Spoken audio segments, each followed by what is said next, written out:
to the CLS Market Review for the month of June 2014. I'm Sierra Morris. If Clint Eastwood were here, he'd say, "It's halftime America," and everywhere else in the world. As we close out the first half of 2014, one can't help but reflect how interesting this year has been thus far.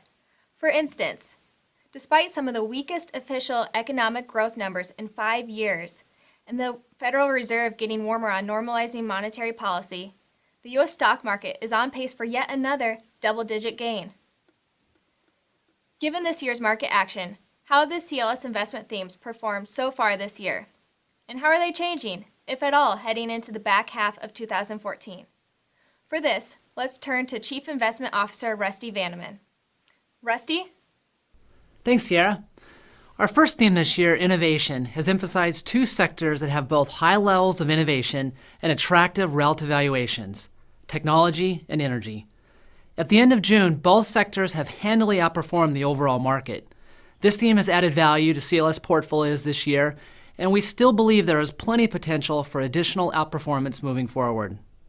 Our second theme, meanwhile, high quality, where CLS portfolios have emphasized higher quality equities, meaning companies that have stronger balance sheets, higher dividend growth, and more consistent profitability, has not added value, at least not yet. If one knew in advance that real GDP for the first quarter would eventually show the largest economic contraction in 5 years, and that large companies would outperform small companies in the market by a fairly decent margin, like they have, it would seem like a slam dunk that high-quality stocks would have outperformed. Instead, it's been like a slam dunk attempt that clanked off the back rim instead of going into the hoop. But we do believe we did get the rebound, and we are still looking for outperformance moving forward. We believe that overall economic growth will remain below average, albeit positive, and that the market will likely encounter price turbulence due to seasonal and cyclical factors, never mind just due to the maturity of the bull market. If these conditions come to pass, higher quality securities should outperform. Our third theme, Go Global, has been a net drag on performance in recent years. Yet, have international stocks finally turned it around? After languishing behind the domestic markets in the first quarter, international stocks, led by emerging market equities, outperformed in the second quarter. Moving forward, our expectation is that we'll keep increasing our exposure to international securities. The primary driver is that valuations and expectations are so much lower overseas relative to the U.S., both for developed and emerging markets, that expected returns in the years ahead remain attractive.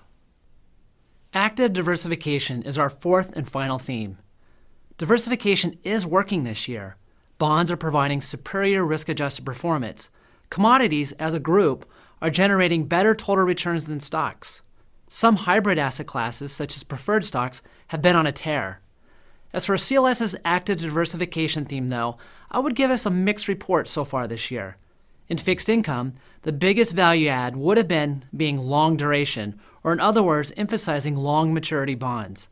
While we definitely defended bonds for balanced portfolios when others were jumping ship on the asset class, or at least threatening to do so, we were keeping a fairly defensive stance in case interest rates did grind higher. We did, however, retain our emphasis on corporate bonds, which helped. Moving forward, we are keeping portfolios with below average interest rate sensitivity in case rates do move higher, but we are upgrading the credit quality of our bond positions. We're not necessarily in a rush to do so on the latter, but with credit spreads, in other words, the yield difference between corporate bonds and treasury bonds, at much tighter levels than usual, it seems prudent to do so. When it comes to commodities, we did have positions coming into the year, and we have added to them since. All good. What we could have done better, however, was have larger positions. Moving forward, with inflation-adjusted interest rates expected to remain low, and with inflation expectations rising, both which typically support higher commodity prices, our bias is to increase our exposure to commodities and commodity producers. Heading into the second half of 2014, we are retaining our basic investment themes. A few tweaks here and there, perhaps, but we are comfortable with the basic positioning. Thanks for watching. If you have any questions, please let us know.